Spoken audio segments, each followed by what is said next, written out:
Netcasts you love. From people you trust. This is Twit. Bandwidth for All About Android is provided by CacheFly at CACHEFLY.com.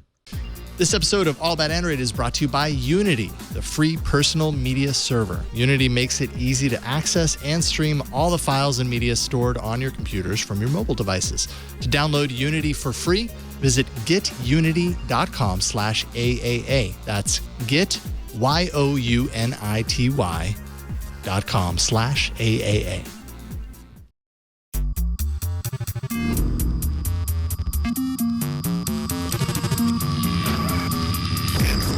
Hello, welcome to another episode of All About Android. This is episode 261, recorded on Tuesday, April 12th, 2016. We are your weekly source for the latest news, hardware, and apps for the Android faithful. I'm Jason Howell. I'm Florence Ion. I didn't hear you say that again. I'm Florence Ion. There we go. Okay, I just really wanted to hear you say it again because you are Florence Ion. And I'm Ron Richards. Today. Ron, sadly, Ron could not be with us. I know. It's okay. I actually am really sad when he's not here. Yeah. I don't think he understands that. I should send him a fruit basket or something. Be like, I care about you. Yes, I think that's that would work for Ron. I agree. I think you understand Ron too. I do. The way people don't normally understand. We bicker, but we get each other. Yeah, it's true. We do get some emails where they're just like, "Geez, Ron, lay off, Flo." Are you okay with brotherly love? Yeah. Okay. It's like Philadelphia. Okay. Alrighty then. The town. The city of brotherly the city. The city, not the movie. Not the okay. No, that was a sad movie. It was. Many people probably watching this have One never even heard of the movie. Greatest performances. Anyways, I don't know where we're starting, but there we go. Joining us after quite a long hiatus, actually. It's been a while. Raphael, author and host of, Android Intelligence. What is this intelligence you speak of, JR? I can neither confirm nor deny any intelligence. It's not on me. I'm not the intelligent one. It's good to see you guys, but I've got to say, I'm a little insulted that Ron took tonight of all nights off. I mean, to organize his Pez collection? What's he doing? That's just not cool. Does he have a Pez collection? I assume, right? Probably.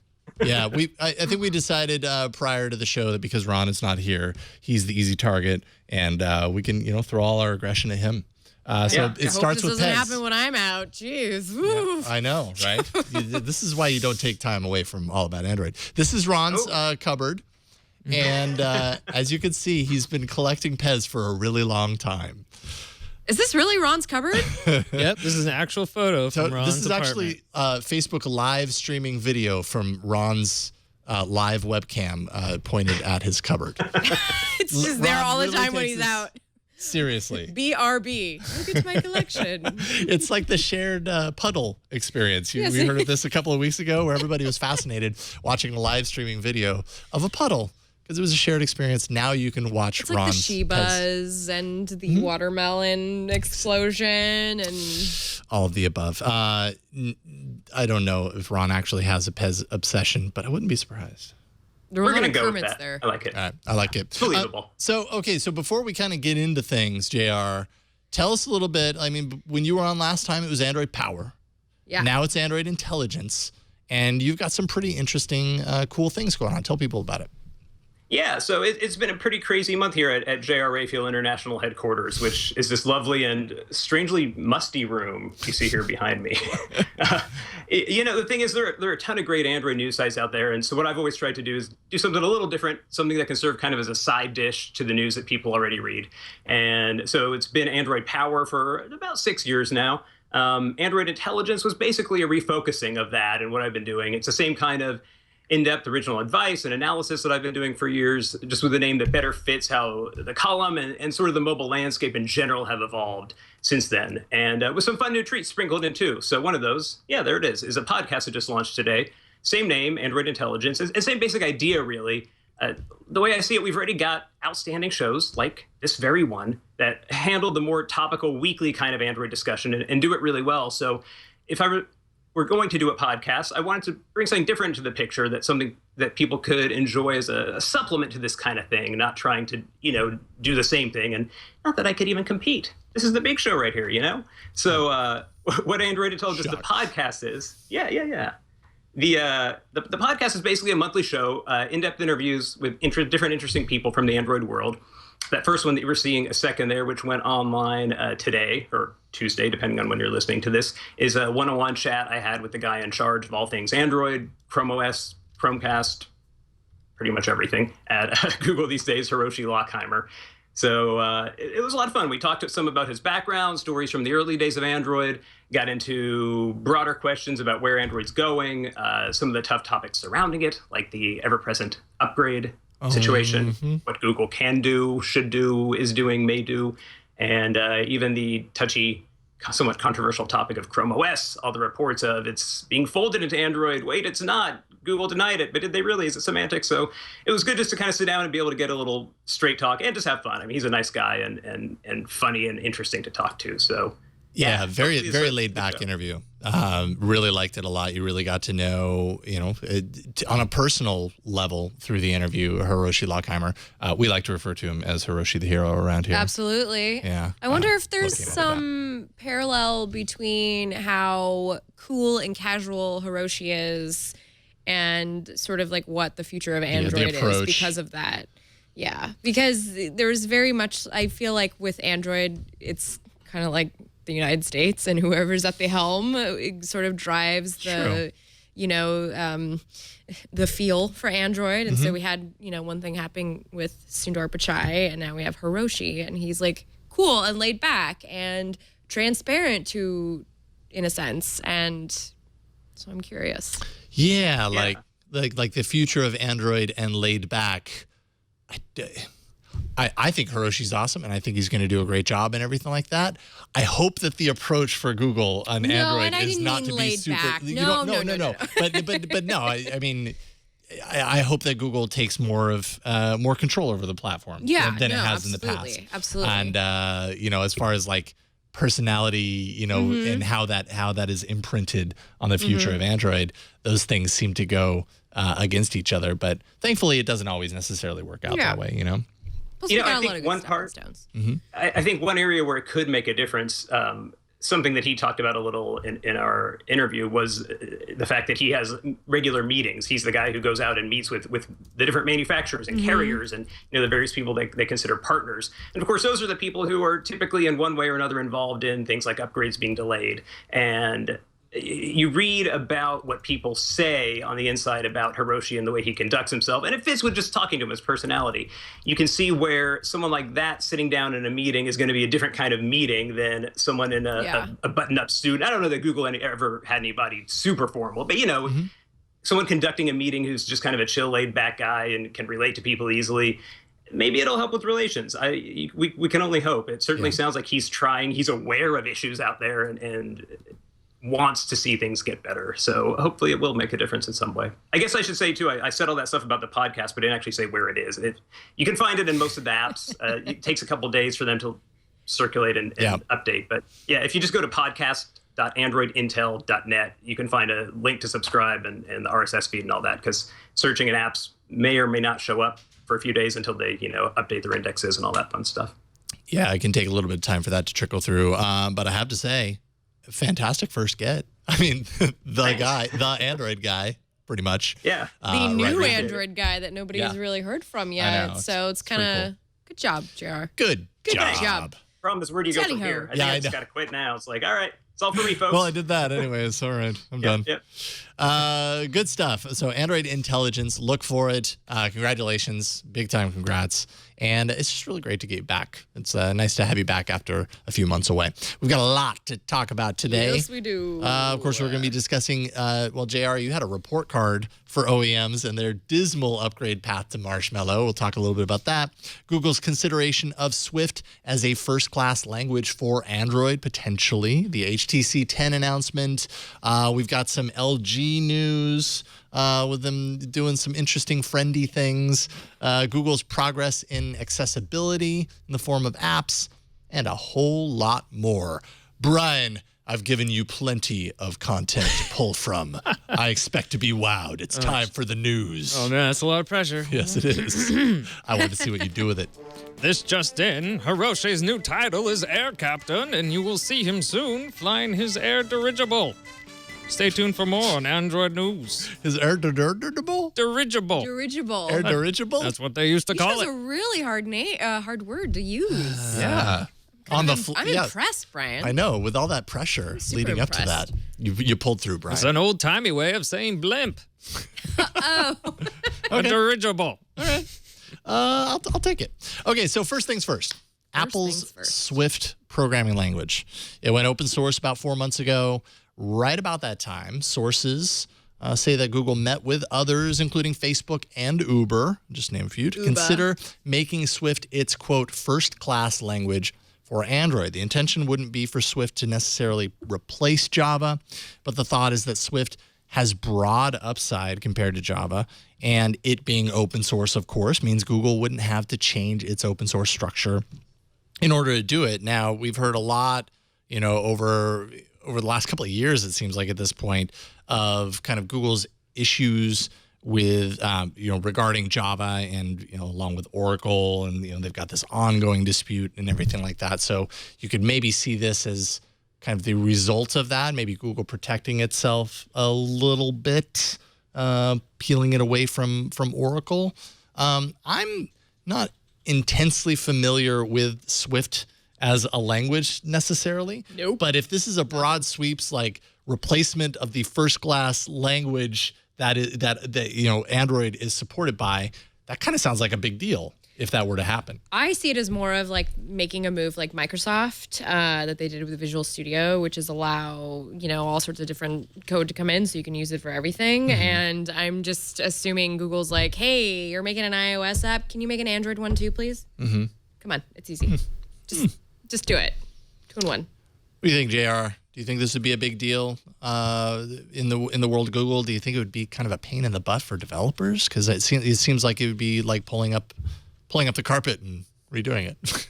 Yeah, it's always hard to know with this kind of thing, and especially when it's still kind of speculative at this point. I've got to think it would probably be more relevant for developers than for users. If they're going to implement a change like this, surely one would hope it's not going to roll out and actually affect any devices until it's more or less seamless in terms of user experience. I mean, maybe there would be some benefits in terms of stability or availability of things or ease of developers bringing things over. But if I were a developer, I would probably be watching that pretty closely, because it does sound like it could have some pretty serious implications for the people who actually make this stuff.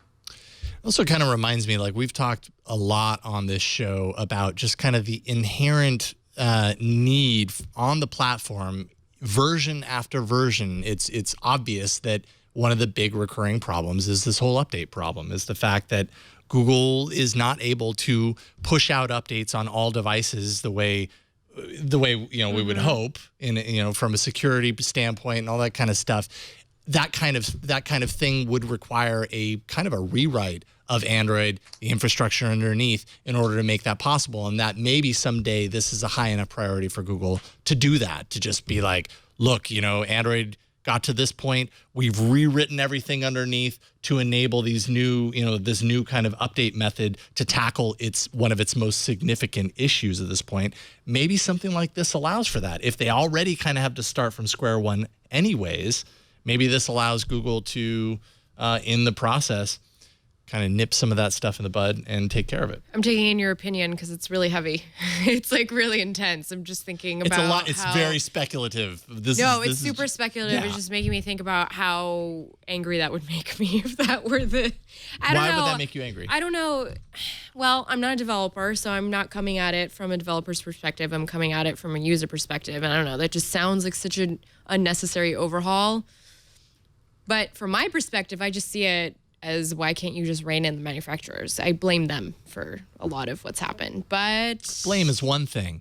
Doing something about it that makes positive, change is an entirely different thing. And if Google is kind of behind the operating system, maybe they have the ability to do something about it. But it would, like I said, it would require a lot of change. But also, actually, I take that back. I don't completely blame the manufacturers. I blame just sort of our smartphone culture that we have here in the U.S. with carriers running everything. And Sure. also, I'm always coming from that place because, my carrier is always hurting me. So, It's okay. Whatever. There are other carriers. Yeah, you're in a relationship for this long. You just kind of just keep Kick it going. the carrier for to the curb. Kick it to the curb. Got to think about the kids. They're not in college yet, so. Okay, all right, fair enough. What were you going to say, They're being Jan? abusive. Well, first of all, Flo's carrier's clearly being abusive, so we've got to get her out of this. I mean, it's not cool, Flo. We got to help. Verizon, the things you do to me, like. Anyway. Yeah. Yeah, but no, I was just going to say, I think we'd be talking about a pretty fundamental change for something like that to fully work, because there are so many things we can blame it. I know we're going to talk about upgrades more in a minute, but so many fingers we can point at problems with the upgrade situation. But part of it is almost just an inherent nature of an effect of the inherent nature of Android as a platform, and the fact that it's open source and that manufacturers or anyone, so just some random person can take the code and play around with it. But it also means manufacturers can change it. You get TouchWiz, you get HTC Sense, you get whatever else in between.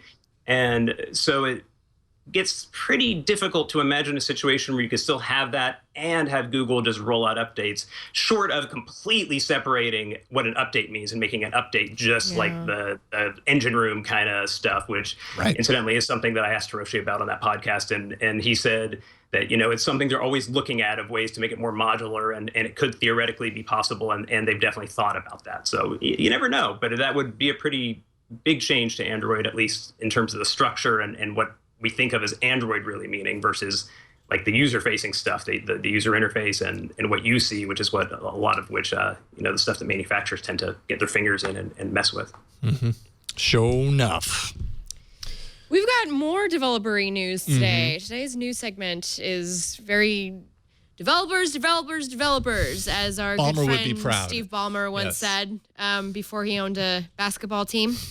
Android Studio 2.0 is now out ahead of the Google I/O Developers Conference, which is kind of fun for developers. Now you can kind of tinker around with the new version of Android Studio while you're figuring out what the heck is so great about Android N.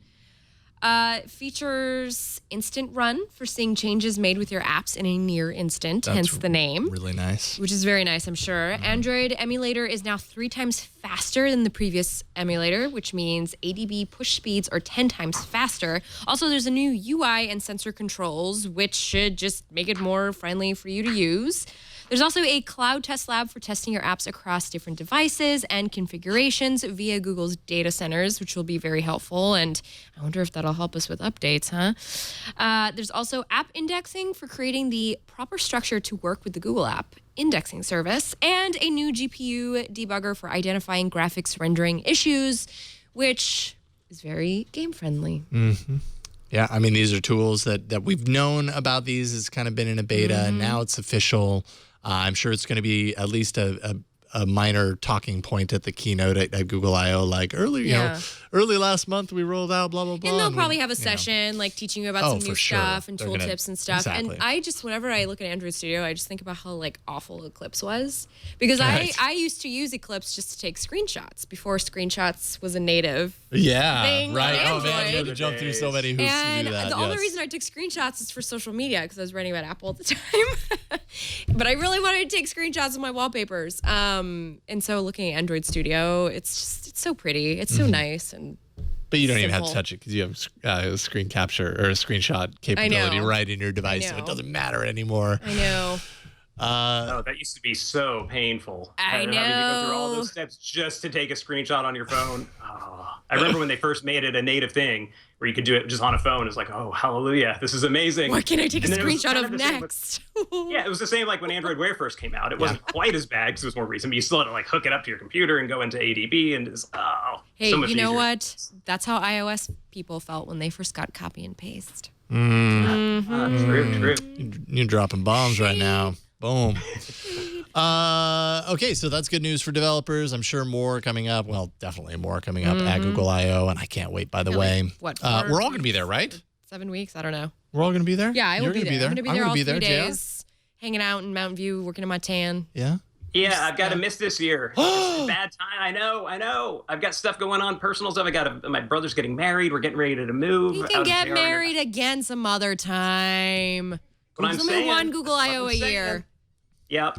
This is the first one I've missed in a while too, so I'm kind of bummed. And it's a weird one too, with like it being a shoreline. I mean, as we all I are. know. Kind of I'm planning on having a what is picnic. going on with that? If anybody wants to That's a join good me for a idea. picnic, Well, I'll be there if you're having a on the picnic. lawn. I'm there. No, we should have a picnic on the lawn. All right, let's do it. Nice. Let's do it. Dial me in. I'll just put me in a monitor like this, and I'll just sit off We to the can side. we can hang out you in with one of my many tablets that I have. You'll be our telepresence robot. Our I'll token telepresence We have one of those robot. at the office too, with the little rollies. We Cool. can put you on that and roll See? you in. See, we got options here.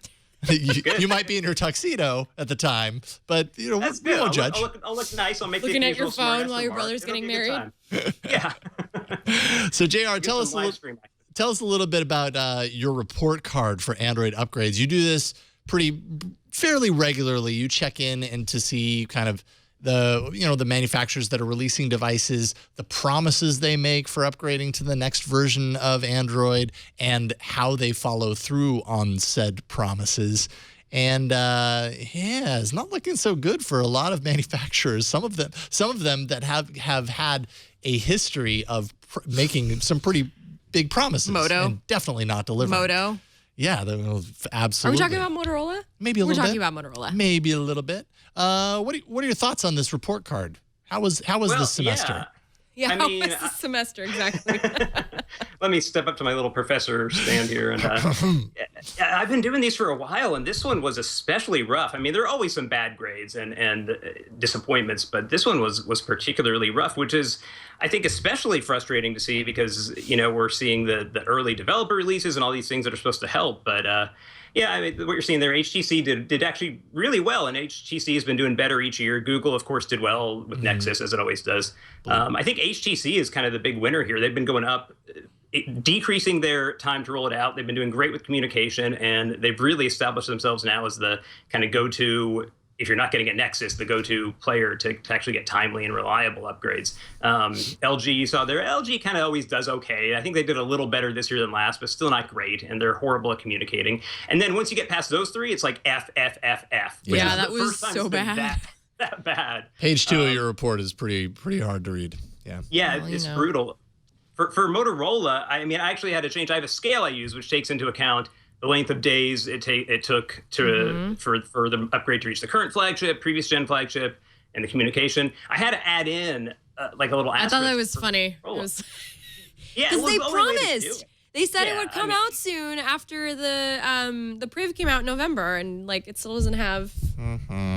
Oh, Blackberry too. Yeah, no, they just had nothing. But for Moto, I mean, they did technically roll it out quick to one version of their phone, but then they also just dropped support for all the U.S. carrier versions of the Moto X. So there had to be a little exception.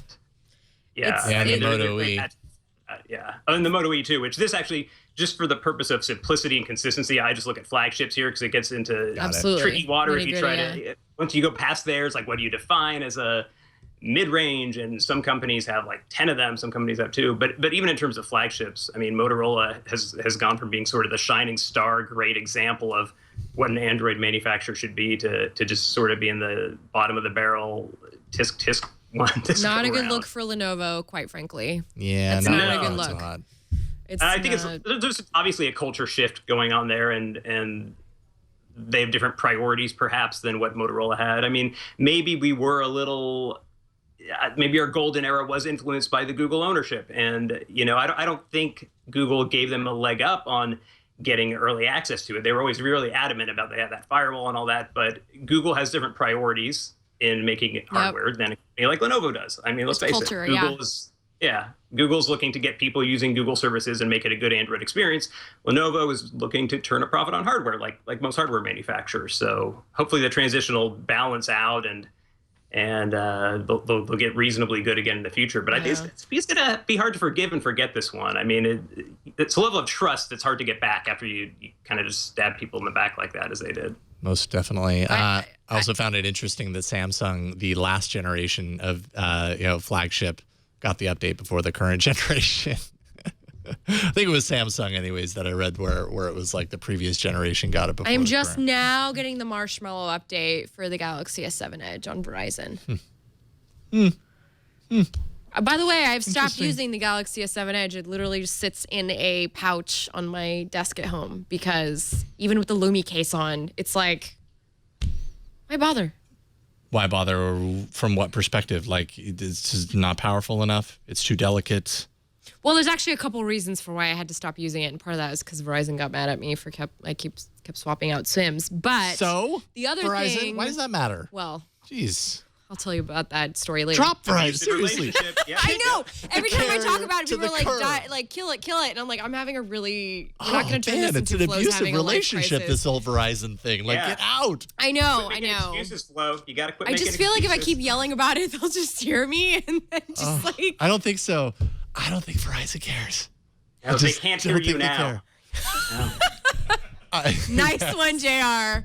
Nice one. And I Title. feel like we should segue from there because I don't know. I have to write that there's down no before. way we can ruin that They moment. can't hear you now. Thank you for the title. All right. Before we get into hardware, let's take a minute to thank the sponsor of this episode of All About Android, and that's Unity. Unity is a free app that basically unifies your media. It lets you do things like seamlessly streaming and accessing all of your videos, your photos, music, documents that happen to be stored across all your computers, all your mobile devices, streaming that all and giving you access. All your files are kept secure as well as private on your own devices. So there's no clouds, there's no middlemen involved. Setup is quick, it's easy, no network configuration or ongoing management of any kind. So it's kind of like direct connection. And Unity works cross-platform currently, Android, iOS, Windows, and Mac. Here's a few awesome things you can do with Unity. You can stream your video and music collections on demand. So if you have a large collection on your computer, you can stream that with Unity.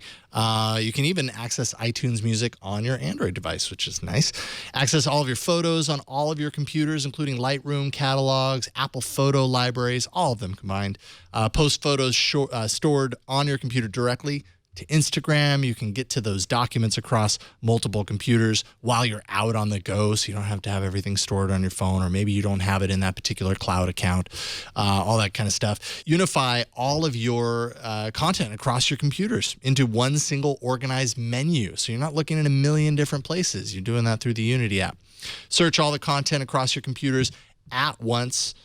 Excellent cross-platform, cross-device search. Download any of your media to your mobile devices for unlimited offline access, and you can keep large files off your phone, but yet you'll still have access to them through Unity, and it's completely free.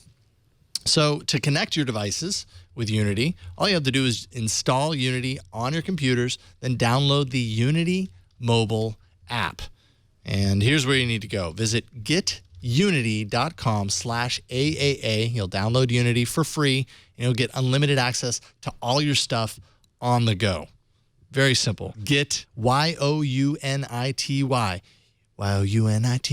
Do you remember that song? .com/AAA. That's get YOUNITY.com/AAA. And we thank Unity for their support of All About Android. Sorry I sang. All right, let's check out some hardware.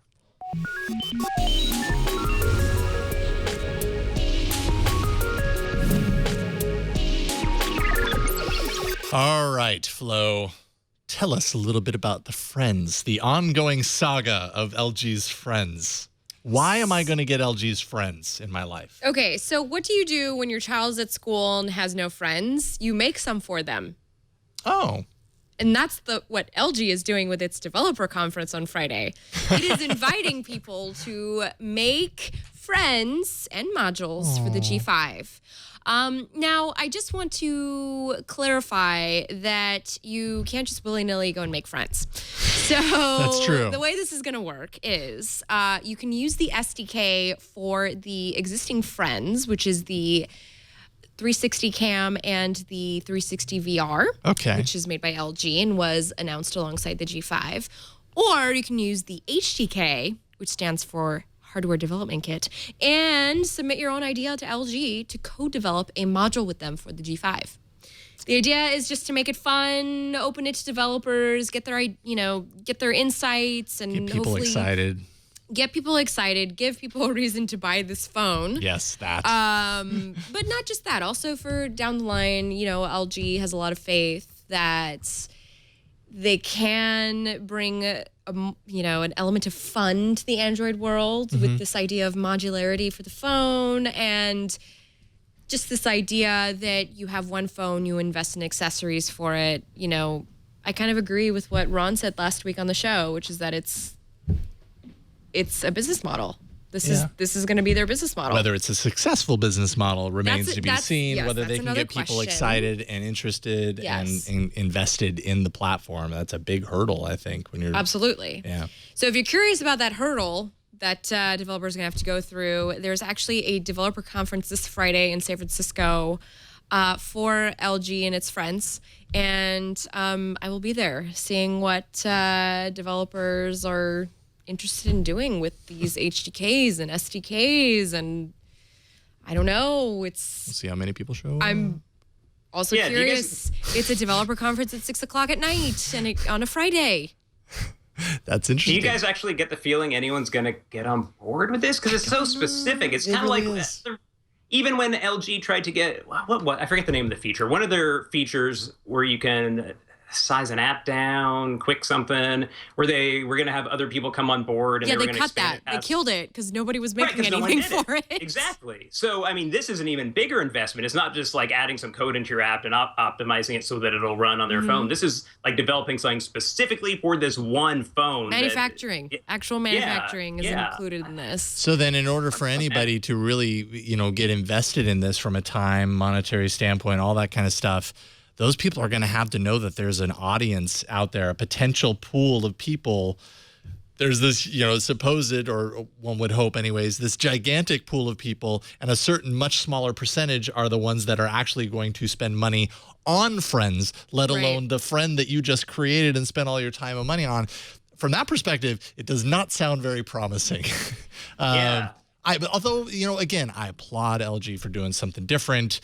It's just, I think when you're doing something this different, it's really hard to get momentum in your favor. Maybe if it was a company as widely adopted in the US, let's say, just US as an example, as Samsung, maybe then it would be a little bit easier because you're going to have that footprint of devices sold, and that's a much larger pool. LG, I think, has a little bit more to prove as far as that's concerned, and this is a lot to expect. So I just want to end with this quote from Dr. Wu, who is the vice president of smartphone product planning at LG. He said, "We believe that by giving developers the same tools that inspired us from the LG G5's inception, we're going to see innovations ranging from toys to medical tools to things we haven't even thought of ourselves." In a perfect world. So we'll see. I will be there on Friday. I'm hoping there's alcohol. Because it's Friday night at a developer conference. There better be alcohol. That's what your purse is for. Sneak it in. That's true. If you need a flask, just let me know. Little collection of mini bottles. Every time I go to Bevmo to buy a wine for friends coming over, I'll go to the little bottle section and be like, I need a Makers for some time, or a little thing of gin. Who knows? So anyway, I'm gonna need this someday. About my drinking habit on the Android show. It's okay. It's okay. We're all there with you. That's what they need for the LG. The friend that's just like a little flask that snaps into the bottom. Oh my God, that's great. All right, here's my friend. I got a flask on my phone. It's perfect because you're gonna have your phone on you anyway, and if you have a wallet case, it's even better. You have phone, wallet, and flask, and a breathalyzer thing that you can blow into. Oh my God. Let's make this. Pitch that on Friday. We'll go the on this together. I think you could find split. Yes, Let's I think do you're right, this. JR. I think this needs to be pitched. This needs to happen. Yes, there's a little thing for like a little shot, and then the other way, you breathe. Oh my God, it's perfect. I'm already imagining it in my head. Maybe this G5's, maybe they're onto something. I'm just saying. Yeah. They just need the right imagination. That's what we're here for. That's what Dr. Wu asked for, imagination. Yeah. So let's do it. All right. So moving on to another device that may or may not, I don't know, jury's still out as far as if it's going to help a company like HTC that I think we're probably all at least in agreement to some degree. HTC is a company that personally I want to see succeed. They've done really cool things in the past. They've had a hard go the last couple of years. Well, they announced their HTC 10 device. I ordered it this morning. I'm supposed to get it early May, and I'm looking forward to it. Looks like a pretty nice device, actually. And thankfully, they changed things up, which they didn't do very much on the last iteration of their flagship. It was like, what are the major differences here? Made it really difficult to understand why you would want to buy it. This time, there are a lot of differences. Broad strokes, 5.2-inch. quad HD display, Snapdragon 820 processor, 4 gigs of RAM, micro SD card slot, your standard 32, 64 gig storage, Same blah, blah, as blah. the other guys. Okay, so you've got those. Their cameras are a little different, right? Very. It's the 12 megapixel HTC Ultra Pixel Yes. 2, basically f1.8 aperture, so good for low light. Records high-res audio, has optical image stabilization. And this is, by the way, not just the rear-facing camera. This is also the front-facing camera. So both cameras, pretty awesome. If you're selfie-inclined, your selfies are going to look amazing. Let's see what else. A big kind of heading into the high-res audio thing pretty solidly. Like they're obviously hoping that this is a draw for some people. They've got an improved super loud headphone amp in there. Great. So now when it's all the way up, you plug in your headphones, it'll be even more loud. Yeah, but it'll drive nicer headphones as a result. So if you're an audiophile, that's something you might look for. I was going to ask you, since you are a musician / audio person, can you hear the difference?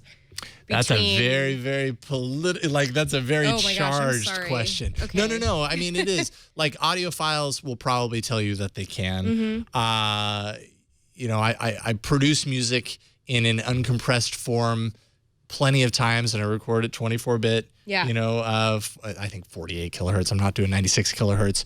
I certainly feel like I hear the difference. Yes. in my computer recording space versus like bouncing it down to like an MP3 form or something like that. But it's really hard to tell. It's really hard to know exactly how much of that is up here. You know what I mean? A lot of scientific studies say that they're above a certain frequency, you're not hearing anything, whether you think you are or not. And so the high-res audio, a lot of people think it's like smoke and mirrors. That's why I asked your opinion, because that was the speculation for the HTC 10 was that, they're going to use this as their big marketing pool, but it doesn't. I don't know. I mean, anybody.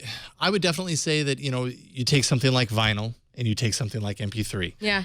Absolutely, there is a big difference. Yeah. The closest that you can get to vinyl, let's say, in the digital world, is to increase your bit rate and increase your sampling rate, which is kind of what they're talking about here. High-res audio goes above and beyond, and then having nice hardware to support that on playback. So they're certainly appealing, and it's kind of like the Pono player that we heard about. And I think it just really depends on what your sensitivity is to music. Some ears, yes, absolutely. People have great hearing. They're audiophiles. They feel that they can hear the difference, and I trust that they probably do. And if it's worth the extra money for them, then great. You kind of can. Like, I will say, I give credit to HTC because I feel like with the M7 and the M8, that sort of drove other OEMs to pay particular attention to the speakers on the phone. And like now you can get, okay, so real talk, the Bluetooth is broken in my car right now. It's a long story. So I've been literally streaming podcasts from my phone and putting it on loud, and I put it in a little cup holder to amplify it. And it works really well, and I wouldn't be able to do that. I do the same thing, and I feel I've been doing the same thing for the last 8 months. But today, my replacement stereo got delivered, so I have to do this project. I like that we're all in the same, but but no, I know exactly what you're talking about. It made me think me. I loved the M8 because of how loud it was, and I could like listen to podcasts easily. Yeah. But now I'm wondering if we're like reaching this, if it's still a marketing grab for HTC, and if they should just take a different angle and just say, hey, we're dang good. Remember us? We were here from the beginning. Yeah. That's a good marketing angle. We were here from the beginning. What's weird here, too, is that they are doing all that focus on audio, but yet the speakers aren't actually I think maybe they're still called boom sound, but they're not like the front-facing speakers that you were just talking about anymore. So it's a focus on something that maybe is going to be less impactful for more people. I don't know. With the whole audio thing, Jason, tell me if I'm right here. Let's bring it back to booze. Would it be equivalent to saying like the $15 bottle of wine versus the $50 bottle of wine? You're going to get people who will swear they can tell the difference, but then you always wonder, if you just gave them unmarked cups and told them that this one was really expensive, would they think it was better? Depends on where the grapes were grown. I think that's a pretty good analogy to a certain degree. Although I'm sure there are plenty of people who are in the chat room and plenty of people who are listening who are yelling at me right now for saying that. But I think ultimately what it boils down to is everybody has a different perception of what sounds good. And there's no way for me to put my myself into your ears and tell you what you are hearing is wrong. So I think what it boils down to is things sound good to different people, and if they're willing to pay the extra money for it, or if it's of a high enough priority, and not to mention content, right? Like the content you're going to get through iTunes or you're going to get through Google Play, that's all compressed MP3. So if you're doing this high-res audio, you're going to have to go to a new place to get your audio files. Oh, God, they're going to go to Tidal. Or you're going to have to, I don't know, capture them yourself from your vinyl in high-res audio. I don't know what the method there is. I think it's just, Tidal. Yeah, Tidal's one way to do that. But So how does the HTC 10 sound to you guys? I'll tell you what I think is pretty awesome. Right. In general. Transition. Yes, I like it. Their protection is pretty awesome for a guy who's dropped and broken the screens. They've had it though. They had it with the last phone. Okay, see, and I completely forgot about that. But having a full year of protection when you drop the device and the screen breaks, cracks. Yes, I'm too familiar with that. But that's pretty nice. Free replacement. I think the phone sounds very interesting, and I cannot wait to play with it. I really like the design of it, too. I think it looks really nice. It's different.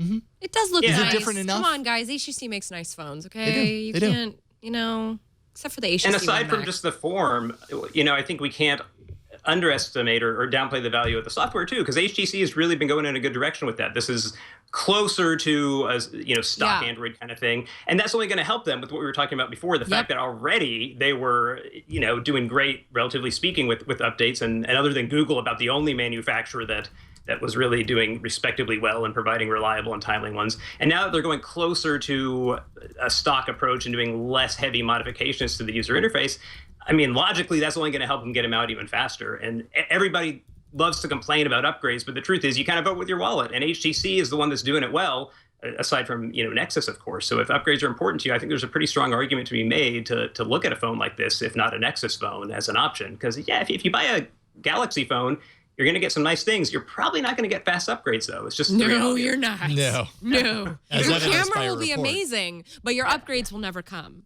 That's the whole point of Samsung. There is no perfect world. I mean, it's not entirely Samsung's fault, but I don't know. I'm really wondering if I'm going to go back to HTC this year, because I was using the One M8 until the GS6 came out. Mm-hmm.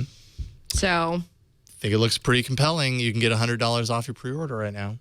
That I was also going to mention that for anybody who's interested. You can get $100 off a pre-order, which is nice. They have the code. AT&T's not selling it, so you won't get it subsidized there. Just buy it unlocked. Yeah, buy it unlocked. Be free of carriers, because they're all evil. The code is HTC1008, and you'll get $100 off your bill when you pre-order it through HTC's device. Did that this morning. Worked. Awesome. What color did you get? I got the aluminum. Okay. Yeah, you didn't want to go gold?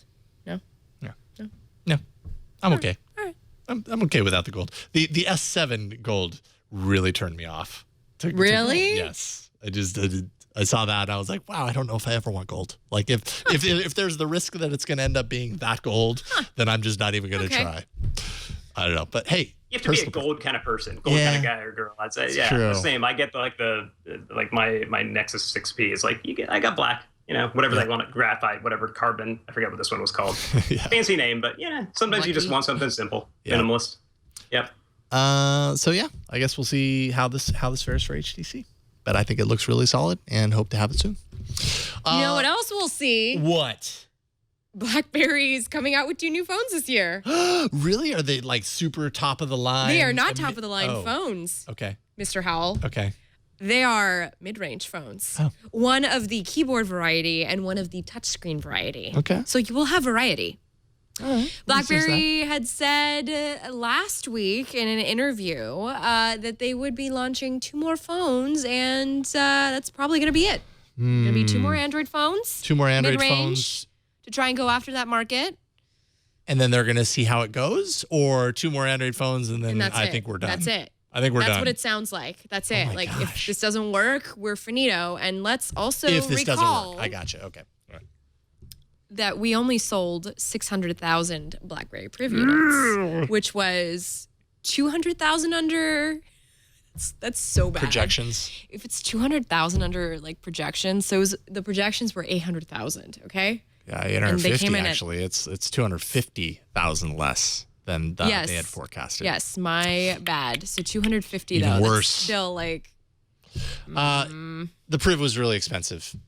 It should have not been $700. And he did. For what you got. Blackberry CEO did bring that up. He did say we charge way too much money for that phone. To which I was like, yes, you did. Why are we okay with HTC, or are we actually? We didn't ask this question. So the HTC One or the HTC 10 is what? It's $699, $700 for the kind of intro version. So is the LG G5. Really, which is I mean, not- the BlackBerry Priv is at the same price. Is there why the difference in perception? Why is the Priv not worth $700, but those other flagships are? JR, what do you think? I think honestly, it's getting harder and harder to justify spending that much on any phone these days. Yes. Something we've talked about. I know we've talked about on this show and in other places for a while. I mean, there's so many good phones out there that you can get for a fraction of $300, $400, $500. Get a Moto G while you still can. Yeah, Moto G. I mean, even like we said, there's some issues with trustworthiness and upgrades, but like the Moto X is pretty affordable. The various Nexus devices are affordable if you want to go to the OnePlus or whatever. Yeah, the OnePlus X is a really good like low mid-range phone. Not even. It's like a low. It's an old high-end phone. That's what it is. Right. Yeah. Yeah, I would personally have a tough time justify spending $700 on a smartphone today, because you can get pretty close to the same level of experience on a much cheaper device. So much of it is about the software and the experience, and so much of what used to be bad about cheap phones isn't really the case anymore. I don't even want to say cheap, but the less expensive phones. Inexpensive, yeah. Yeah. I mean, you're not looking at a junky, barely running potato cam device anymore for like $400. It's a pretty decent experience at that rate. So, yeah, I mean, I think more and more as these unlocked devices are coming to the market and selling good experiences at a more affordable rate, it's going to be harder to justify. I think still, just especially in the United States, a lot of people don't realize that, because you walk into a carrier store and you see what's there, and you see, they don't put $700. They put whatever you're going to pay per month, or however it's spread out over the contract or payment plans or whatever. And I don't think people realize that you could just go online and order something for $300, and that over the course of those same 2 years, you're going to pay a lot less and probably be able to get a cheaper phone plan too. Especially if you leave a big carrier and go to like a prepaid one, which maybe Flo should consider. Flo. Oh, brother. What do you think? Well, sorry, I had something. I don't know what I'm going to do, guys. This is really it's a really. Sorry, don't want to put you in a comfortable position. It's a life I understand. decision. It's like moving houses, okay? No, I was a Verizon user for years. I had the unlimited data, and I was like, I'm never letting this go. They're going to have to pry it from my cold, dead hands. And then I realized it doesn't matter. It just doesn't matter. I go to T-Mobile, I'm totally fine. Like, apparently, I don't use as much data as I thought. And apparently, I'm connected to Wi-Fi all the time. Oh, shoot. Are you connected to Wi-Fi all the time? Only on certain models of phones. Okay, Verizon confused now. only allows it on certain models of their phones. Wi-Fi? Like, oh, no. I'm sorry. I thought you meant the voice over Wi-Fi. No. No, I'm just talking about like data. Oh, Wi-Fi. Like Wi-Fi in general. Voice calls. Yeah. What's that? It's we could have a whole show about this, but it's that little stretch on BART. Yeah, I understand. Coverage is Verizon's and I've used like review phones, and only Verizon's had coverage in that Caldecott tunnel. Like, yeah. No, Verizon's got the coverage. That's why people put up with all the stuff that Verizon throws at them. It's because of the coverage. Anyways, I don't want to pressure. Oh, that's low. Oh, that's just low. Just be my friends, guys, okay? Because I'm going to need you at the end of this. We support you. When we break up, I'm going to need you guys. Okay. So don't leave me. We're here for you. We're here for you. Whatever you decide. Thank you. That's right. Thank you. All right, let's move before we all break down in tears into apps. There we go.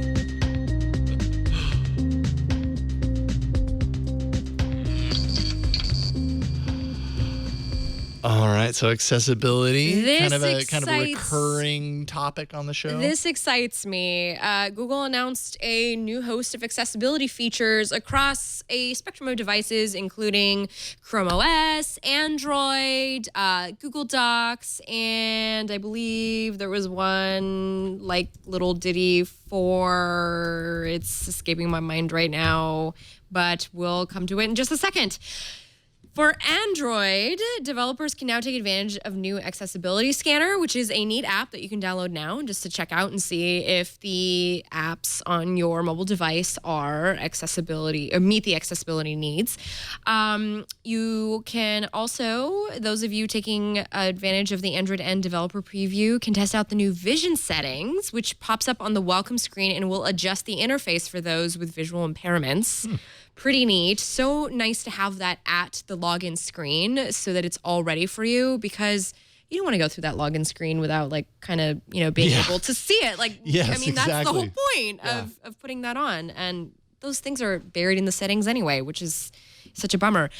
Also, there is the voice access beta, which allows you, allows those with difficulty touching a touchscreen to control the Android device with just their voice. That is awesome. It sounds super impressive. So it sounds like all of our 80s and 90s tech fantasies where you can just speak commands to your phone, like open Chrome or go home and tell the device to click next or what have you, go back. So all those sorts of things. So you can play with that if you want to opt into the beta.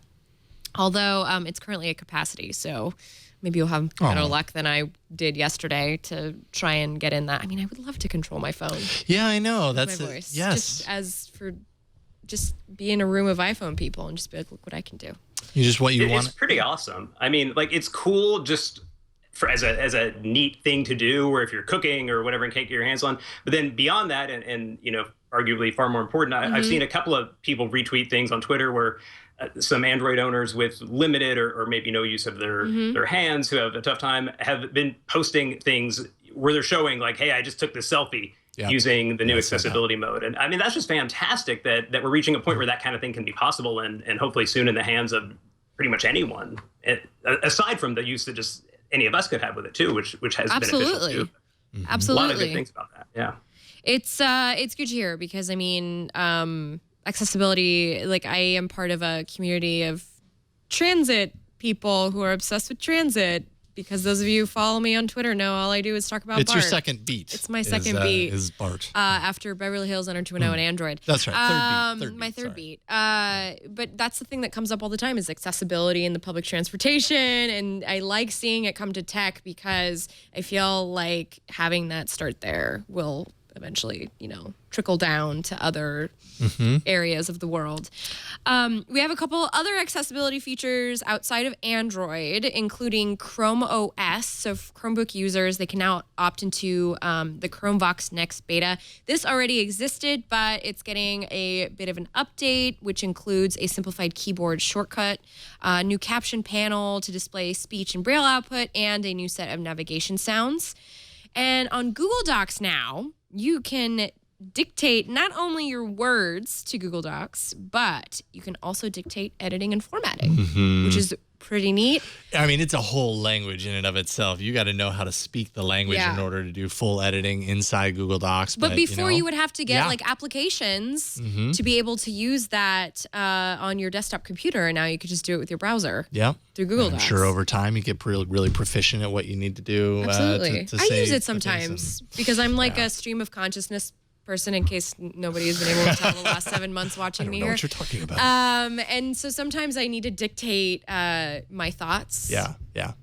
I hear It you. helps with your flow, is what you're trying to tell us. It does. Then, right? It helps with the workflow. Yes, it does. It helps flow with the workflow. Excellent. I'll be here all night, folks. Yes, thank you. This is why we bring Killing you it on. today. This is why we bring you on once every 6 months, JR. It's the service I provide. Bad puns. That's jokes. okay. and comparing your various Android efforts to food, which then make me hungry. It's something that I know. do I'm going to a lot eat so many goldfish after this. Oh yeah. Ugh, Me too. Hey, Reddit finally did it, everyone. I know, right? Finally, How did Reddit. it take this long? I don't know. Yeah, It's like it really when two did take a people long get time. married and they've been together for like 15 years. They were like, and they had like kids and stuff. And they're like, finally, they just did it. Oh, they got married. Oh, really? Finally. They did that finally. Okay. Reddit got married to the Google Play Store and they produced some offspring in the form of Reddit, the official app. It's an official Reddit app straight from the Reddit the Reddit institution that we either love or hate. I prefer. Personally, You're a Reddit guy. I like Reddit. Yeah. There are a million, third-party Reddit options, and thankfully, There's no official app. I mean, there was none for the longest time. Now there is. Many people are still swearing by their, app of choice, and more power to them. Reddit does not have designs to, at least they're saying they don't at this point in time, to kind of cut off third-party access and kind of limit it to kind of force you into their app. They're saying there are a lot of other apps out there. If those are what you prefer, more power to you. We've created ours, and we think it's gonna, it's gonna be perfect for a lot of. You mean they're not going to pull a Twitter? Exactly, and that's a big difference, right? Twitter fostered this amazing third-party support community, all these people creating things, and then really the just rug out from under them. Exactly. When things were, and now we are stuck with. It's a weird world, in the world of Twitter apps. So I don't know. Either of you Reddit users use the app, like it, don't care? I'm still using Bacon Reader just because I have the widget already installed on my home screen, and it's just okay. I mean, might as well. It's there. Yeah. I'm a casual browser, and I haven't taken the time to really look at it. But from everything I've seen, people are saying if most of the third-party apps are equal or to or better than. So I'll probably check it out just to see it, but I don't know. Maybe it's more just targeting a mainstream. Are there mainstream Reddit users? Yes. Reddit's kind of a niche in and of itself. No, it is. There are mainstream Reddit users. Are there? There are people like, did maybe you see Reddit the other day? And I'm like, yes, I did. I saw it, but there you go. Maybe that's away. what's after. The people who don't have a favorite yet. Or maybe they're going to try to grow. Maybe they're going to try to make it more mainstream. And now they have an official app. Who knows? Yeah. Well, a nice thing is they're building it in, material design, making it match Android nicely. That's one thing that I actually really really appreciated is that, they did a simultaneous release of Android and iOS, and both versions actually look different. There's some similarities. That's how it should be done, y'all. But, Reddit really adhered to material design in certain areas on the Android version, and the iOS version does not have those things like a floating action button or whatever. So, they paid attention. Maybe I they think did that. They did it right. Maybe they did that to show everybody else, This is what you do. And actually, this is not a news item, but I'm going to bring it up anyway. Do it.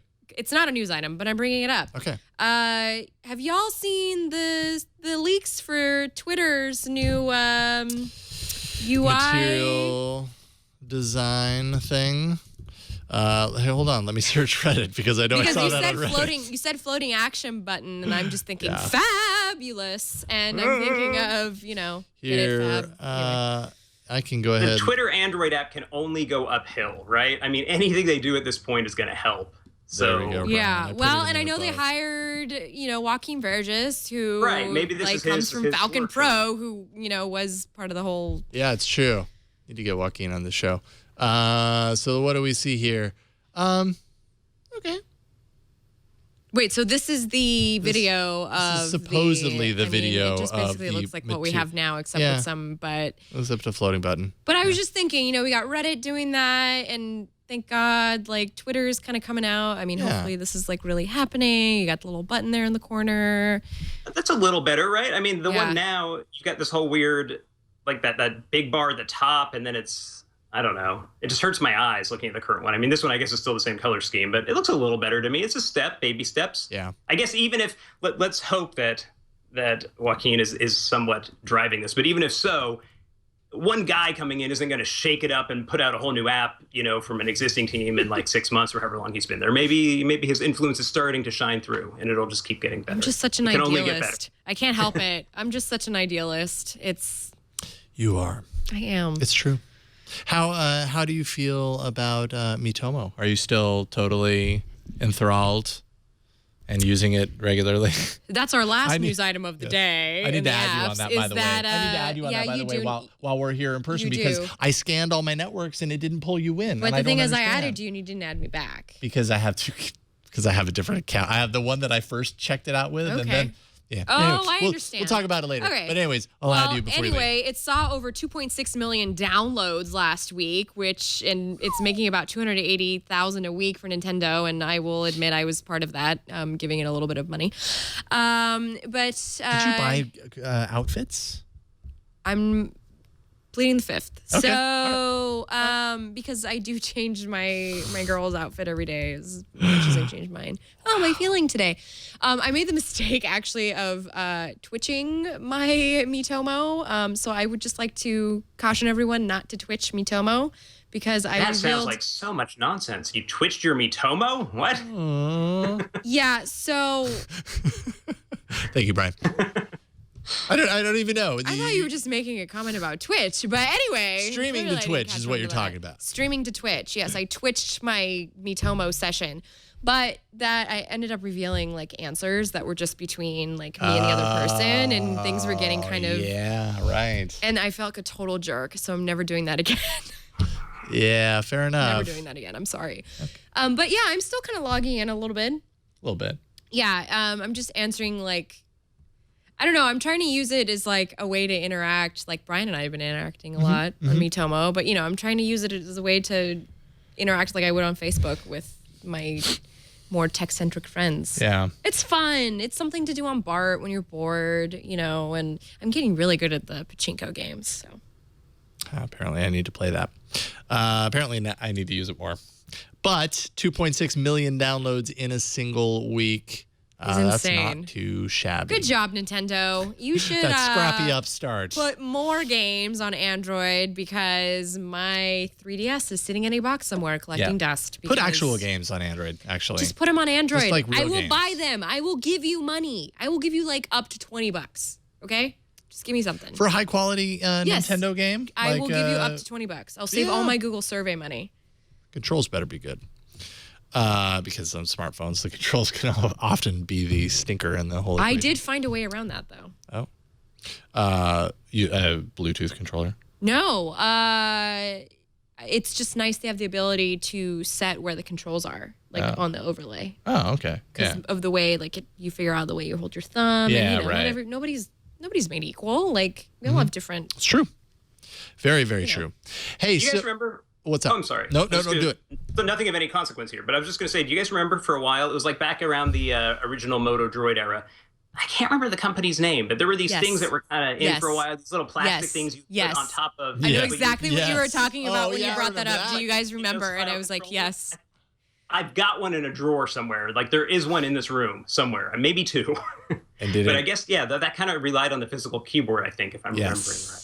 I believe so. We need something like that again. And there was even an early, and they gave it out at one of the sessions at I.O. Yes, they did. It was like a PlayStation certified slide out controller Android phone. I can't remember the name of it. I was really bummed I didn't go to that session though, because I really wanted that. It was like the Verizon Sony Play or something. Yeah, the right? Sony something like some that. Number, I think, like Something 3 or like that. something. Maybe.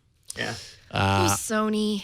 Honestly, I thought that we would see more devices like that. That would have like a that slide out Nokia, controller gamepad or something. Like that Nokia phone with the gamepad Yeah. and everything built in. Yes. Man, that didn't take off. Sucked, by the way. Speaking of things that happened a while ago and that we talked about on the show, let's see here. Jason Colby wrote in and said, after listening to last week's show and the discussion of the time when the now infamous Clean Master app was entered into the arena, I felt inspired to go back and listen to that episode, which was episode 103 of April 2013. This episode aired not too long before I became a listener, and so while it's not new, it was new to me. I had a blast listening to both how much has changed and how much hasn't. Here are a few notes I took during my listen. This is always fun. Love this. It's always fun to go back in time. Version report. Gingerbread still had around 40% of the market. So that gives you an idea of the era of People of this were on the episode. same versions. Yeah, 40%. That's pretty strong. Everyone had such high hopes for the Ouya. Cue the sad I trombone. did too. I think everybody, yeah. Oh, yeah. mean, I it was- put it in the same box as my 3DS. That poor little thing did not last very long at all. Rumors of a Facebook phone were causing quite a stir. That phone from HTC. That thing would never die, those rumors about it. Oh. So this wasn't the Facebook. No, it wasn't. It was before it. It was before yeah, that. 'cause That's it's right. gingerbread. So Okay. Yeah, you're right. that You're right. story was going on for years before Yeah. it ever actually came out. And it made sense at the time, but didn't pan out. Ron left a hard drive full of computer games in his parents' basement, presumably right next to the Entertainment Weeklies he mentioned on the most recent episode. Probably right near his Pez dispensers too. Yes. Exactly. It was the premiere of Jeff Kosmicki's video intro for the new Android Arena intro that we have right now. So that's 3 years standing here. Jeff Kosmicki, by the way, has done all of our bumpers, and he's been gracious enough to do those over the years, and they're just awesome. Chad, our previous technical director before Brian, detects chicanery in the Arena results. There's a massive out-of-scale influx of votes from India for one particular app, or maybe Ron is just huge in luck now. This was a thread that was very strong back then, where we were like, this okay, has been going on before me. apps. Yes, this is yes, exactly. It was always, and if ever it bubbles up on the show, Ron's very strong in India. It's from this episode. This is Oh my so. This is a God. very cool episode Can we to call make out. that shirt for him? Ron's big in I'm India. big in India. Ron's big in India. Yes, I think that we need to. And then Jason Colby says, now here comes Jason championing Clean Master. Seems like it was a pretty useful app, actually. Thank you, Jason. Aside from the Task Killer Task bit. Killer was very important back then. That Yeah. was like, So he asked, did it not turn evil until sometime after its Arena appearance, or was the evil there already just hidden? that's why I think it's like Mac Keeper, because Mac Keeper used to not be a POS, and now it is. APOS. I'm sorry, APOS. I was thinking of Associated Press operating system. What is the APOS? I don't. Point of sale. Yes. That's what the next BlackBerry phone is going to run. That was as close to cursing as I'll get on the show. Now I know which POS you're talking about. Sorry. Okay, this is just always a lot of fun to go back. So They hey, fooled there a you lot go. of people, so I can't help but say that. Well, yeah. So I mean, I guess it wasn't a dog then. It wasn't, because I remember it was like one of the #1 apps in the Play Store. And I then feel it like went evil. I feel like I need to look into the history of Clean Master and like really. It might be a I'm good gonna- investigative yeah. piece. You know, I have to Dun, stop dun, telling you dun. like my story ideas on the show. Sorry, we'll edit that out. Swear to except God, that we JR, won't. if I see an article like this pop up, Going up tomorrow, 9 a.m. All-nighter. I'm going to write that now. No, I think Just to spite you. I think we figured it out, JR. Your next Android Intelligence episode, talking to the founder of Clean Oh my Master, the full history, the story That'd behind be a the big story. get. Yeah. why I don't know does if I can Asus handle keep that. putting your silly app on all their phones? Nobody needs a Task Killer anymore. Is that an actual company that makes that, or is it just like a one-person little team? I I don't even think know. it's a who- gotta be a company, and company. they It's have gotta be a like they company. have several I mean, it's a suites huge- of this app. yeah. Like it's not just the Clean Master. It's It's Cheetah Mobile. It's who is Cheetah. Cheetah Mobile?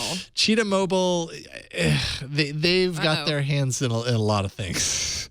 And most recently, who did they buy? They bought something that really pissed people off. Yes, What was they that? did. It was was it a gallery? It was, oh man, what was it? Somebody in chat's going to know. Anyways, yes, they are a contentious, polarizing development outfit. Quick Pick. There we go. Kyle Ruggles in chat got Yeah, it. that's It was right. Quick Pick. An don't app think that a they're lot of people really outright- liked. And then when they saw that Cheetah Mobile bought it, it was like, Yeah, they just have a history of doing slightly questionable, shady things with apps. Like I don't know that they're outright crooks, you'd say, but they just do Right. little things where you're like, oh, come on, guys. right. Just Man, enough you to guys, annoy you. this is Yeah. some deep seated like.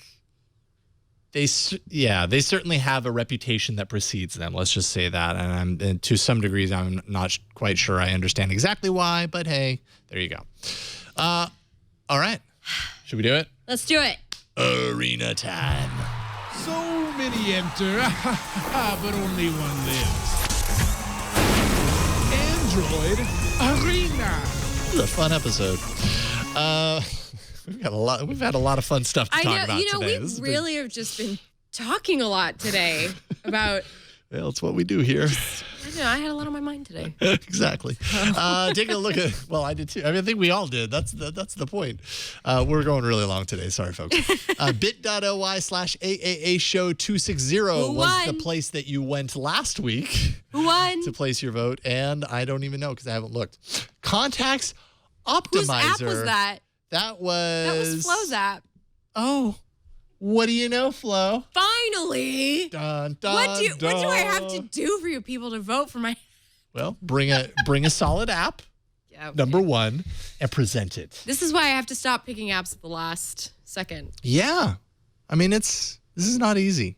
I know we make it seem like it's so easy. No, it's actually very difficult. Kudos to the person that suggested that app to me. Thank you for your help. Thank you, random person. It was somebody on Twitter, and I'm sorry that I forgot your name, but I remember that interaction happening. All right, are we ready? Who is ready to kick for this this jam? Kick it into gear. Okay, mine's really easy actually, and it's called Velociraptor. What is Velociraptor? It is a dinosaur. That's one thing that it is. In the case of this app, it is this. Do you see this? Speed limit 0 miles per hour. This is an indicator when you are navigating out and about that follows, it actually taps into a database that knows, depending on which street you're on, what the posted speed limit is. Okay. So once you've given it the permissions, I can, do I want to show it or not, whatever. You can determine whether you want it in miles per hour or kilometers per hour, the style, where you happen to be, international, U.S. Speeding tolerance, so it'll kind of alert you if you go X amount of miles per hour in a percentage over the posted speed limit of that particular area. Now, I'll go out here and you see it disappears. I've linked it to maps. So if I go into my driving, my Google Maps, it's linked here. So now you just put in a little holster and you can see. Right? Now I know if I'm driving along and I'm navigating somewhere and I'm going along and I don't know the posted speed limit, because sometimes you turn onto a street and maybe not you, but I know I do this. I turn onto a street and I haven't seen the speed limit for that particular street yet, and I'm going the thing I think it's supposed to be, and then I see one and I go, oh, did that just change? Or has it been that the whole time? I just appreciate that that's what goes through your mind, because I'm just like, who cares? 30 miles an hour. There's no children around. I'm going fast. There you go. So anyways, it'll kind of cross-reference it with that database. I'm sure I can find out which the OpenStreetMap and Here Maps data. Here Maps, H-E-R-E. Nokia. There we go. That's Nokia's. Yep. Mm-hmm. Good job, Nokia. So there you go. Now you will know as kind of an extra, and this is kind of one of those things. It's like, why doesn't Google just build this into Maps? They will. I'm sure they'll knock at the door eventually. Tomorrow and be like, hey guys, can we buy you? Yes, please. Give us money. Because the way it overlays, actually that's looks amazing. Like, it looks like it's supposed to be there. It looks like it's totally part of it. Does your phone get hot when you're using it though? I don't know. It's mounted on my dash, so I don't pay attention. But no, I don't. I mean, I don't think so. It's just a tiny bit of data that's being pulled in. So okay, my phone gets my Nexus gets so hot when it's doing maps. When it's doing maps, and then when you're playing music from it at the same time, which I do all the time. I'm doing map at the same time as streaming music from it or whatever. So I'm sure it does too. But I've got this nice case on it. It's mounted up there. I don't put my hands on my phone while I'm driving. I don't do that, and neither should you. Anyways. It's a Velociraptor map speed limit, and it is. Does it know if you're Snapchatting while you're driving? Because that may or may not have been my scenario. Anywho, I need a self-driving car. This is ridiculous. I need a new carrier and a self-driving car. You do need a self-driving car, apparently. So you can take it out of your hands. So there you go. Velociraptor map speed limit. It's free. I think there's like between 500 and 1,000 installs. So it's super low installs. And it does one thing, does it well. Gives you, cross-referenced miles per hour based on where you happen to be. I think that's pretty neat. There you go. Velociraptor. All right, so Florence, you go last because you were the winner. Yes. That's the benefit that you have. So JR, I have your app installed. I will show it off while you talk about it. Cool. Yeah, the one I chose is a new RSS reader called Quote. It's made for Feedly. I think it works with a couple others, but it's from the same developer who did and continues to do Phoenix, the third-party Twitter app for Android that's really nice to use. And there's not a whole lot to say about it, and I think that's kind of the point. It's similar like Phoenix. It's just slick, nice, easy to use, nicely designed, this sort of minimalist focus on the content UI there. There's some gestures for getting around easily. Yeah, that's just pretty much it. You can go like full screen reading. There are some themes. You can go dark, light. I think there's some sort of sepia deal. You do have to pay a few bucks for some of that, and paying a few bucks will also get rid of those pesky ads that are on the screen there. But it's free. You can try it out, check it out, and if you like it and want to get rid of the ads and do some more, then you pay a few bucks and get some more features too. It does support offline reading, which is a big thing. If you use Feedly as much as I do, like I'm constantly checking RSS feeds, and the official Feedly app, it just kind of sucks, and it's always sucked. And there are some other decent third-party ones. There's one I've used and liked for a while called Feedly Reader, but it hasn't gotten any updates in a long time, so I'm always keeping an eye out for a new one. And this one just really has a lot of potential. Nicely done. For me, the only thing it's missing, and I'm assuming it's probably going to get updated pretty fast and frequently, knowing this developer, is the ability to open an article directly into your own browser or browsing app of choice. Like if I want to have it open just into Chrome or the third-party app that gives you like a quick little browser window. This doesn't have that option. You do have to tap another button to get there first, right? Unless there's something I missed, but I don't think that's there yet. But I mean, it's a really cool start, and always looking for new good RSS readers that don't try to do too much, and this is one of those. So, quote, it's free with optional in-app upgrade. Worth checking out if you use Feedly. Yeah, I like it. I like it a lot. When I first connected to it, and then I looked at my phone a little bit later, it was like, now syncing 16,400 blah. I was like, wait a minute, I haven't checked Feedly in a really long time. Yeah. So I had to immediately to settings yes. and disable all syncing. Any of these feed reader apps, that's always the first step you've got to do, because they will just sync the hell out of your Feedly thing. Even if I use Feedly all day every day, but I don't mark everything as read. I just kind of mark something as read, and I know that's where I've read up to. So yeah, go into settings right away and check your sync setting in there so you don't burn through a ton of data and battery for no reason. The original Star Wars trilogy is returning to theaters, I just learned. Again? Again? That's kind of cool. So is it I got the to do this original? twice in my life. Alamo. Oh, I see. Alamo Drafthouse has arranged screenings over 20 cities. You found out about that thanks to this app, and that's why you should go vote for it in the Android arena, and this is going to win. Exactly. Can we put this arena on pause? I have to go buy tickets. Here, want me to do it? Here, I'm sure I can. I'm sure I can do this through Quote. There we go. Awesome. That is Quote, and it is free. All right, you're up next. What you got, Flo? So y'all know how much I love Pokemon. Yes, we do. So naturally, I brought on the card game online today to the arena. Card game? The card game. Boop. I'm going to start it up for y'all right now. Look at that.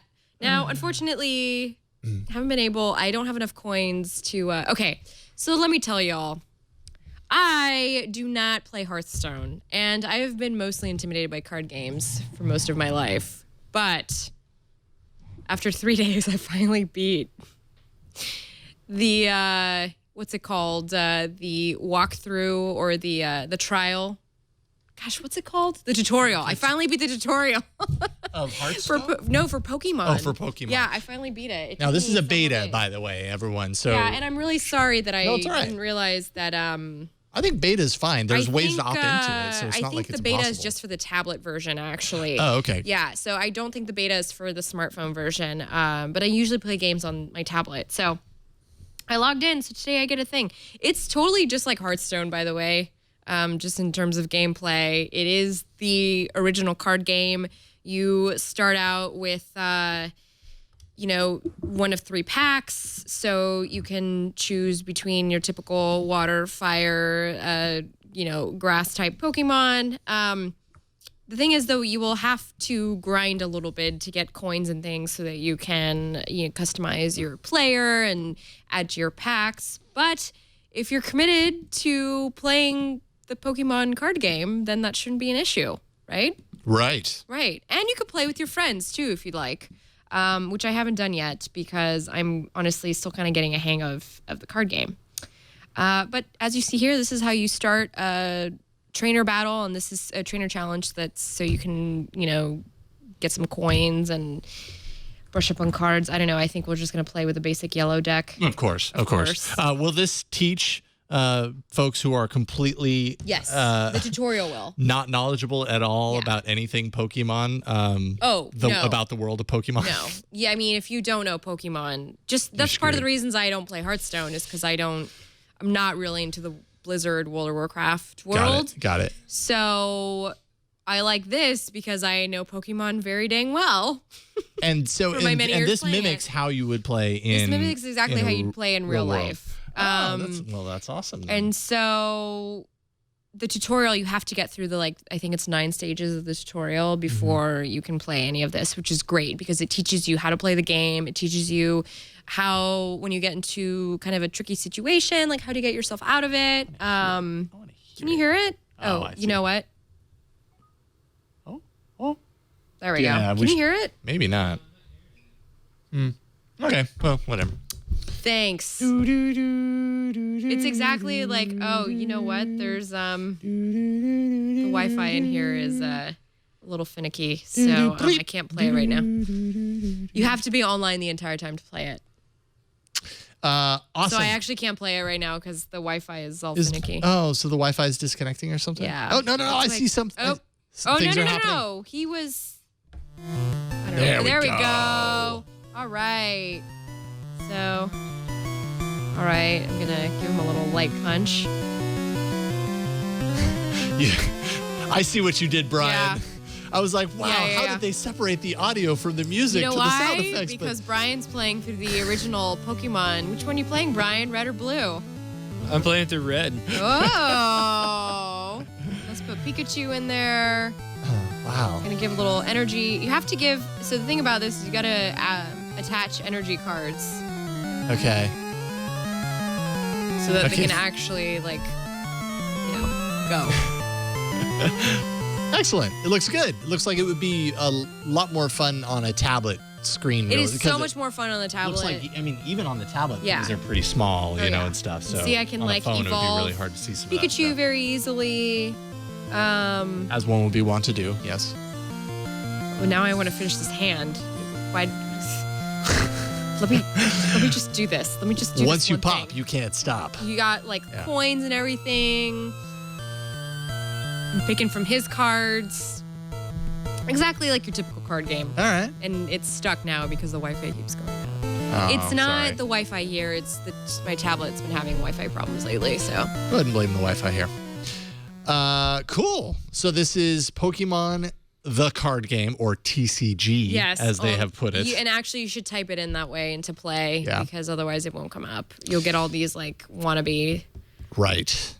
All these wannabes. And in order to do this right now, anyways, this version is beta, so you're gonna have to opt into the for the beta tablet version. But you can, I believe, you can play it as freely as you want on the phone version. Excellent. And of course, it is freemium. So if you want to pay to play, you can, or you can grind, which is what I'm kind of trying to do while I figure out the strategy of the game before I'm probably going to end up just spending all my time for the next 3 months reading message boards of which packs I should buy and good combinations. You have a lot of time on your hands. It's not that I have a lot of time, it's that I can't go to sleep at night. So, yes, I spend a lot of time on the internet researching. Got it. Okay, that makes sense. Pokemon TCG Online, or Pokemon the card game online. Opt into the beta, and you too can play it on the tablet. Still trying to pick a card right now. That's okay. You can get back to that. I give up. Fantastic. Go to bit.ly/AAA show 261, bit.ly/AAA show 261. Right now, early reports are in, and only one vote placed, and Pokemon gets it. Bless you, child. I have a feeling this is going to change a little bit. I know it's niche, but I had to bring my Pokemans into the arena. See? So now it's fair. Now it's totally even, 33% across the board. Could you imagine? I've seen it. I've seen almost that. We've seen ties before. Does everybody get a point? Ties have happened. Everybody gets an Or do we award. have to go into Everybody gets a medal. Okay. Yeah, I think. You're just saying that because I'm a millennial. Maybe. I can't remember. We may have done half points. Like you get a half point, and then it made the rest of the year really weird. That's not. Nobody likes there decimal was this points. lingering half point following everyone. Well, there we go. Hope y'all get in there and vote and let us know which is your favorite app. And even if you don't, hope you all found some apps to install. And that is it for this week. A lot of fun. Although we missed Ron. Although let's say that we didn't, so we make Ron feel bad. Although not too bad, because I'm probably not going to be on next week's episode. It's going to be me and Ron next. So you guys can make fun of me all episode. It's fine. It's fine. I'm okay with it. I'm totally okay with it. We don't, though. Well, you should. No one would do that, Jason. Like, we don't. We're just You like, should. Jason's not here. Oh, I'm sorry. They wouldn't make up a Pez collection and mock you for something that doesn't even exist. Who would do that? That's crazy talk. Exactly. Can somebody Well, I hope please that you tweet will. Ron and ask him if he has a Pez collection? I'm because curious. Yes. What if he actually does? That would be kind of. I want someone to make a Twitter account just of like at Ron's Pez collection. and just tweet out different pictures of his Pez collection every day. We come up with somebody all needs to get on that. all these fun trolling jokes today, but like, we should have just done the trolling jokes. We should It's just. too much work. Yeah. I Say know, it. but I'm Ain't like, nobody got time for that. Maybe you do when you're not sleeping, but no, I have to look up Pokemon stuff. I don't have time for that. all right, fair enough. J.R. Raphael, always a pleasure getting you on. So happy to finally get you back after a short hiatus, and really excited for all the stuff you have going on with Android Intelligence. Tell people all the stuff they need to know to go to it right now and check it out. Yes, definitely. Yeah, the first episode of the interview podcast is up with Hiroshi. Easiest thing is just to go to podcast.androidintel.net. You can try searching for it in apps. It should show up soon, but just go to podcast.androidintel.net and you'll find direct links to add it into Pocket Casts or Player FM or any other number of apps you may wish to use. And yeah, that's the big thing out there right now. You can find all my social media info and links to all my stories at my personal writing site, which is jrstart.com as well. Fantastic. Thank you, JR, and we will talk to you soon. Thanks so much for coming on today. Yeah, thanks for having me. It was fun. Absolutely. Always fun. And Flo, what about you?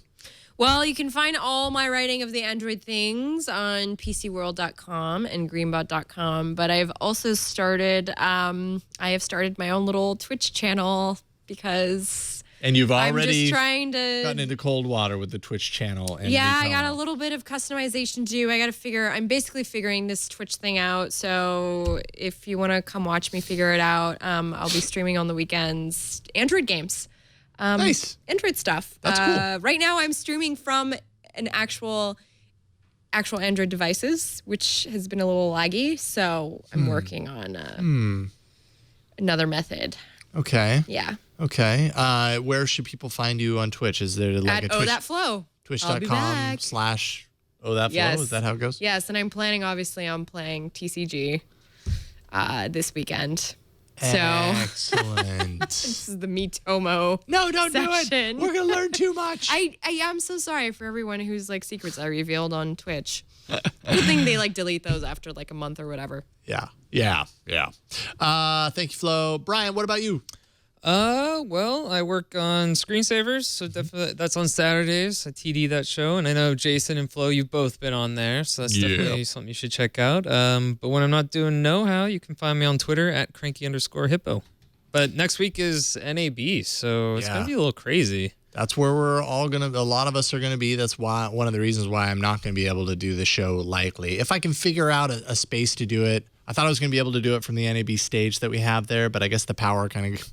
Like, I guess things kind of shut down around 5-ish, which is when this show starts. So then I'd be scrambling to find something, and I will have worked an entire day at NAB in Vegas. I think I'll probably be okay to just be like, you know what, you guys got this. Do you want me to dress up as you?